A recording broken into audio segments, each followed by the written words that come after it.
And it is a beautiful afternoon here in Tel Aviv and a beautiful afternoon in Toronto, where we have the privilege to host Philip Poulidis from ODAIA. Welcome to the show, Philip. Thank you, Danny. It's a pleasure to be here. Yeah, so he's a native Canadian person from Toronto, and it's been years since I've been in Canada, but we had the privilege to travel there with the kids, and it was a terrific trip that we went all the way up to Ottawa and then back again, Niagara Falls.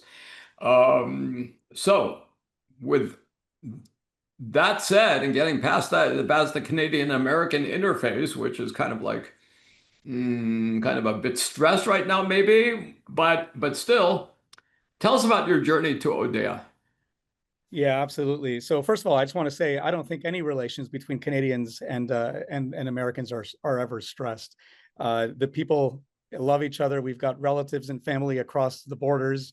Um, but yeah, things are great. Danny, we've been growing rapidly over the past number of years. Super excited to be sharing some of our background and part of our story with you today. So really looking forward to that. Right. And you're doing something which is really interesting to me because a lot of the people we talk to are tech bio founders. So they're doing like AI drug discovery or targeting or developing RNA biomarkers to better choose patients for treatment or for clinical trial participation. But you're doing basically sales for pharma companies, right? Well, yeah, what we do is we help optimize the processes that are typically in place on the commercial side of pharma.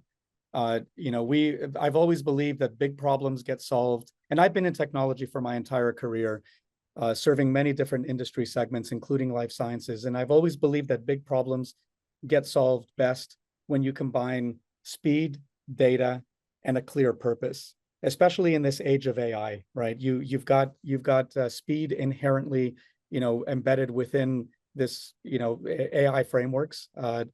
They feed off of data, but if you don't have a clear purpose in terms of how to apply this to solve real problem, then there's really no need to even try. And so that's what I truly believe in, and that's what is really the origins of ODAIA. It's really the combining the ability to act with speed on data with a clear purpose for delivering value.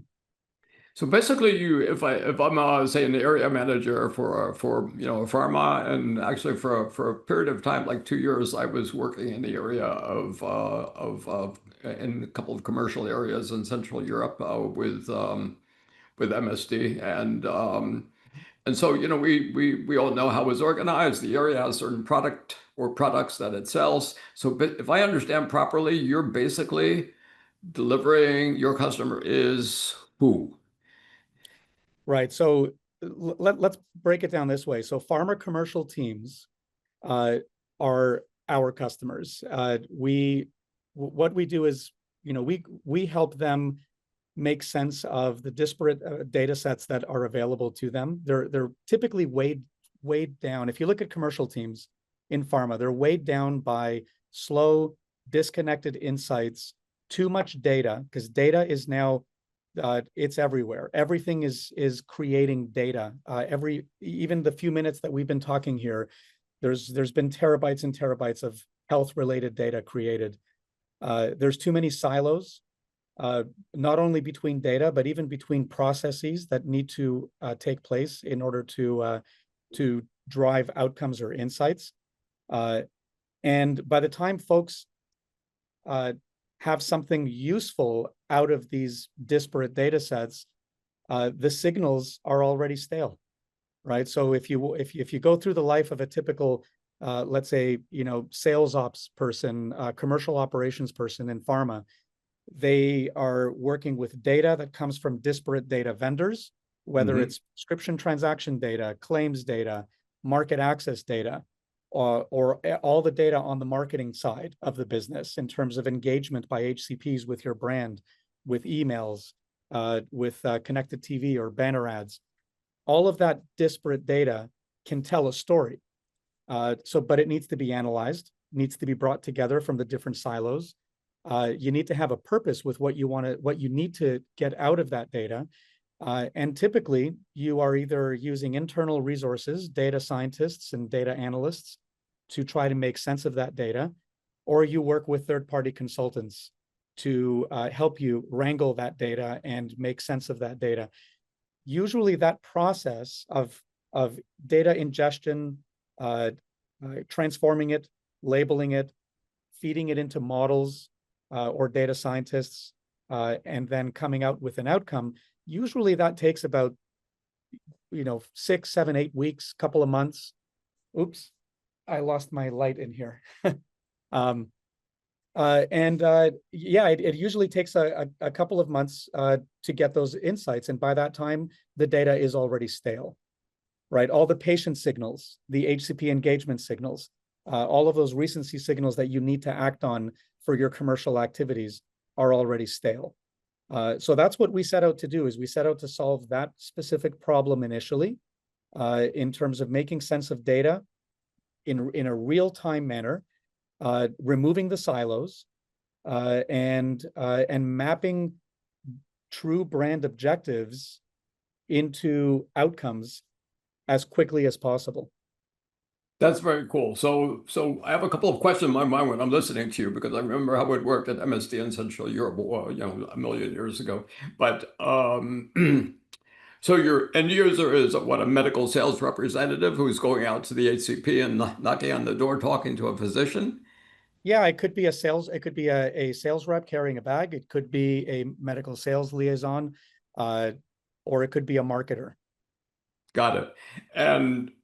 And the data that you have, some of the data is kind of, I guess, public access, but some of the data is on the HCP side, and some of the data is inside the commercial area side. And the commercial area people are, they're not technologists. I mean, so that sounds to me, just as a, as a technology person who was for a couple of years on the commercial side by mistake, like, that's a lot of moving parts you guys got to solve, right, to bring that all together. Is that not true?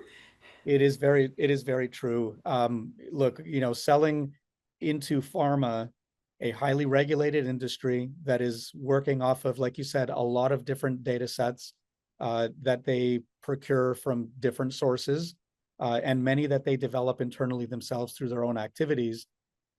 One thing, we had to do is build trust inside large pharma organizations, large, mid, or small, build trust, and show them that we can integrate with existing workflows in a seamless way. Because at the end of the day, if you're introducing yet another tool that they have to learn, use, self-integrate into their workflows, it becomes a burden rather than a solution. And so, and so you're right, it's very challenging. And so what we wanted to do is make it very, very simple for them. And so it starts with the data. On the data front, one of the earliest things we've heard from customers when we founded the company many years ago was, oh, we love what you guys have and the story you're telling, but we're not ready for you yet because we've got to get our house in order. We've got to fix our data. We've got to put it all into a data warehouse. We've got to do the labeling, the wrangling, all of that. And we love what you have, but we're not. So then, when we heard that 2, 3 times, we're thinking, we got to solve that problem so that we show up with that problem already solved. So what did we do? We built an internal tool we call Sherpa, an app name. Now, what does that do? It actually wrangles the data. It brings data from different sources together, automates the labeling, the transformation, the loading of that data, and the transformation of that data into downstream insights and features. So we create data on top of data. We do it in such a way that is automated and doesn't require them to set up their own data warehouse, doesn't require them to do their own data labeling, their own data cleansing.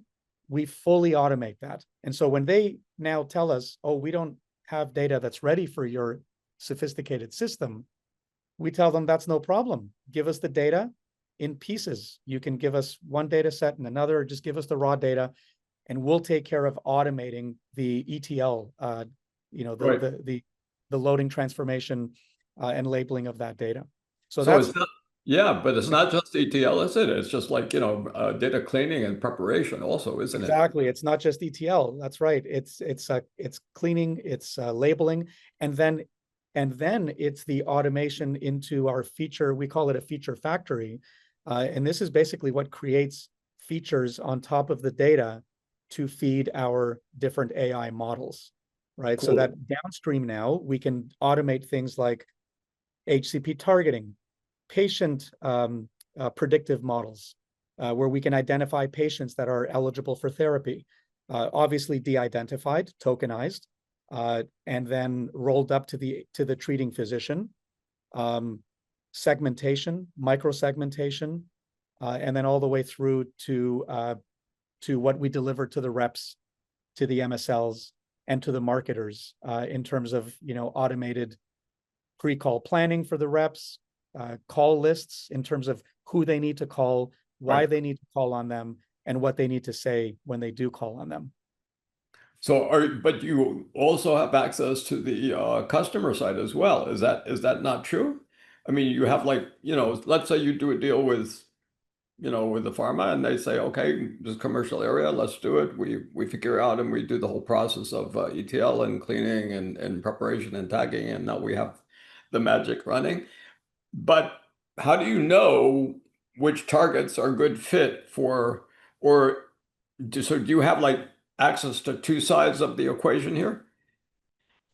Oh, you mean which for example, which HCPs, physicians are good Exactly. targets? Yeah, exactly. Right. Back in the good old days, the medical sales rep would just knock on the door, right? So she would have a list of people she wanted to talk to, and she'd come, and then, Yes. and then things started getting more sophisticated. But way back when, it was just she had a list. She go knock on doors. She have the thing. She would maybe bring lunch for everybody or stuff like that.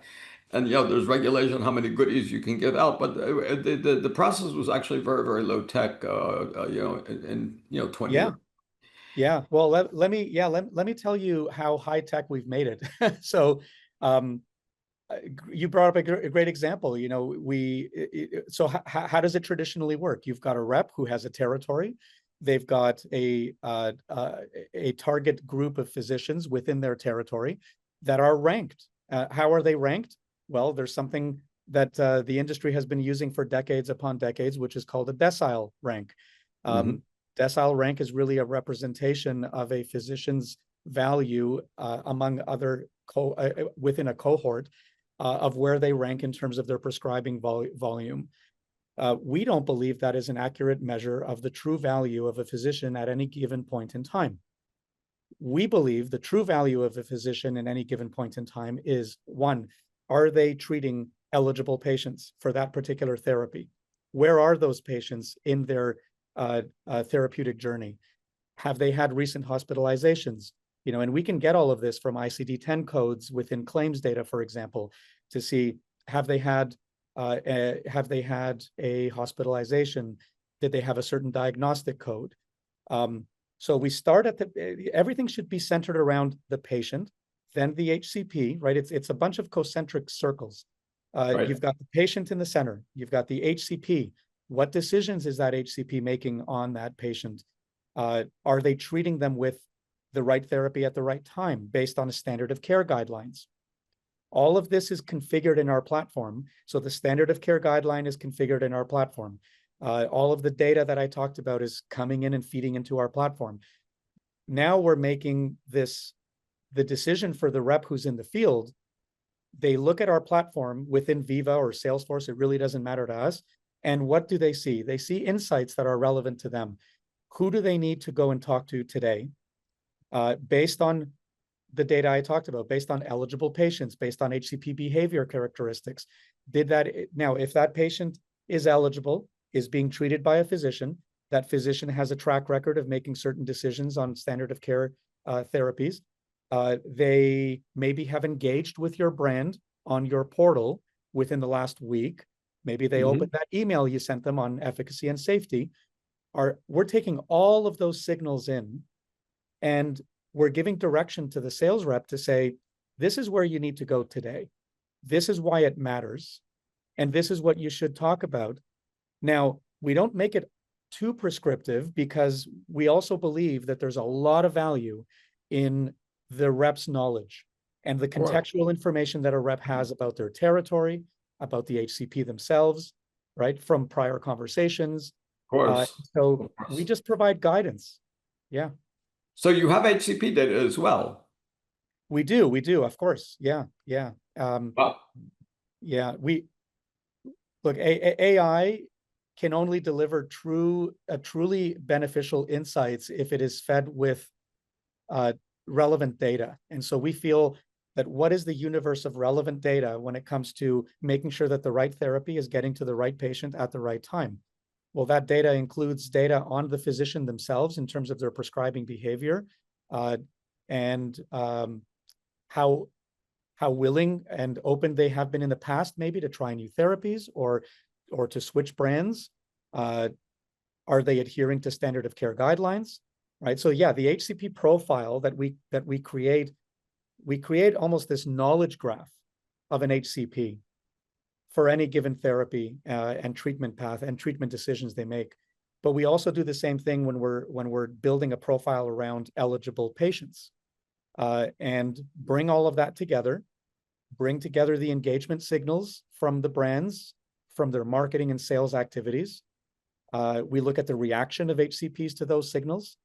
And then our algorithms are making decisions in real time as to, who you need to target, when you should be talking to them, what you should be talking to them about, and why it matters today.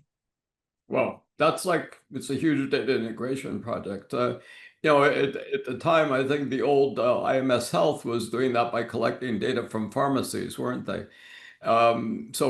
So what, you're competing with IQVIA now, or you? Not at all. They're a partner. So what we don't procure our own data. We partner and use data from companies like IQVIA, for example. Another great example is one of IQVIA's data sets, AIM-XR, is extremely valuable in helping provide a signal to an HCP's intent Right. and interest on a particular therapeutic area, for example. So all of these signals are coming from our data partners like IQVIA, as well as others in the industry. So we are data agnostic. What we consider ourselves as is the operating system, that HCP engagement operating system that brings it all together. That's a beautiful. Now you sort of cracked it for me. I just had an aha moment because I'm like, you probably saw the wheels moving in my mind. I said, how did they do that? So now I get it. So you use other sources and you integrate them into your platform. That's amazing. Okay, that the fact that how long have you been around, you guys? We actually spun out from academic research that was being done in the area of patient journey mapping, customer journey mapping, patient journey mapping, and HCP journey mapping out of the University of Toronto and the University of Lausanne in Switzerland. Spun it out at the end of 2018, and I officially launched it in 2019. And then we came to market with our first platform to solve this problem in 2021. Well, perfect timing with COVID in between, right? Yeah, yeah. But that was interesting. Uh, um, so now I understand you actually answered the second question in the list with how you create value. So you create tremendous value for the commercial areas, and hopefully, I think the physician has a much better appreciation of the sales rep's time with him, being more precise, being More relevant, more more relevant, timely. Yeah. more relevant, so now they're just knocking on the door and guessing what's going on, but now the sales rep has a better idea. And of course it's still, human to human for that. Yeah. And now they don't have a lot of time. So the sales, I don't know about in the US, but in Europe, that's, I think in 2000 9, Sweden, and then Poland followed after that with legislation, that regulation that prohibited sales reps from visiting doctors whenever they wanted to. So they're actually in certain parts of Europe right now. Sales reps can only visit either during lunch hour or after 5. So it means that the time that the sales rep has with a physician must be very focused. Very much so. And look, Danny, what we've done is we've actually taken the process automation, the workflow automation, the insights that we drive for making the pharma sales rep and even MSLs so much more productive. We've taken that and we've extended it now to all engagement channels with HCPs. So it's not just the face-to-face channel or the rep-driven channel, but we've expanded that now into delivering value across all channels that are used for engaging with HCPs within pharma. You lost And so, again. yeah, so imagine you have a world now where you've got you want true coordination and alignment between the rep-driven channel and anything that comes out of the head office, right? Any email campaigns or banner ads or connected TV. And so what everybody's been talking about in the pharma for decades now is this omni-channel, being able to orchestrate truly between all the channels so that you're not overburdening and oversaturating messaging to HCPs. We've talked to customers that have told us that when they do their research on trying to discover and uncover how many touch points are actually made with HCPs and what kind of messages they get, what they hear back is a level of frustration where there's oversaturation on messaging across brands that isn't really coordinated to the needs of the HCP at that given point in time. Yeah, too much. It's too much. Yeah, it's too much. And in many cases, it's not even relevant to their current situation with the patients that they're treating. And so what we've done is we've extended our tool to now not only automate the insights and the workflow for the sales channel, but we've also extended that across all other channels. And we've built the brain, if you will, for orchestrating. We call it campaign intelligence. So we're bringing intelligence into campaign management. Here again, we're not replacing agencies. We're not replacing activation partners. What we are doing is we're the brains behind it that is really just saying, okay, based on what just happened in the field force with this rep sharing this message with an HCP, let's now coordinate that across our digital campaigns to this same HCP with all the partners that I'm currently using. So the dream of omni-channel came true. Can you fix your lighting, by the way? Yes. That's what it is. Yeah, energy. Yeah, it's I'm in a room with a sensor, an environmental. So you'll have to wave your hands every so often. Yeah, I get it. Exactly. I figured as much. That's very, very, very cool. So, next question is how do you capture value? So there's a tremendous amount of value you create, and I can just see it. I can, visualize back when how much that would have been worth to us. What you don't have to use numbers, of course, but so what's what's the business model? Absolutely. So before I get there, let me summarize the previous question around how do we create value, because that will flow very easily into the capturing value. For us, we want to make sure that at the end of the day, we provide real-time actionable intelligence to commercial teams within pharma. Second is bring automation and orchestration into commercial activity. And then third, if you achieve 1 and 2, then the measurable impact is going to be on patient outcomes, right? You're going to see new patients on therapy. You're going to see an uptick in NBRX and RX. So how do we capture value? Now, our business model is all about using our engines for any given brand and any given indication to drive all of the things that I talked about before, those three legs of the stool in terms of value creation for a customer. And the way that we provide our platform to customers is on a per brand, per indication basis. We do not monetize on the number of seats, meaning the number of people that are using our platform within these companies. We Smart. want to encourage everyone to be on our platform, everyone to be using our platform. And so we do not charge on a per seat basis. We do not charge on a data basis, meaning how much data is being brought into the platform. Now, many platforms out there, many solutions out there do charge on, you add more data, you pay more monthly.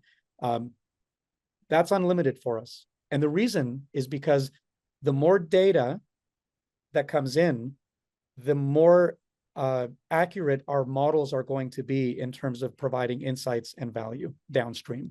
And so we don't want to do anything that will impact the value of the output, and that is tightly tied to the data. Yeah, so you actually have a flywheel. So it's in your interest to encourage people, not to limit people, not to penalize That's them, right. so to speak, by paying for more data or by paying for more seats. It's like that's totally like anti-sales. So it would stop the flywheel in a second. So basically, you said use it as much as you want in that area, that indication. And then the more you use it, the more better we get and the more you can sell. So then becomes like a, what's the word, mutually beneficial thing and it starts moving the flywheel around. I love the flywheel term. That's exactly what it is. The more data, the better informed the models are, the better informed the models are, the better the outputs. Now, the other element is, are the commercial teams downstream, the sales reps, the MSLs, the marketers, are they using those insights to drive action?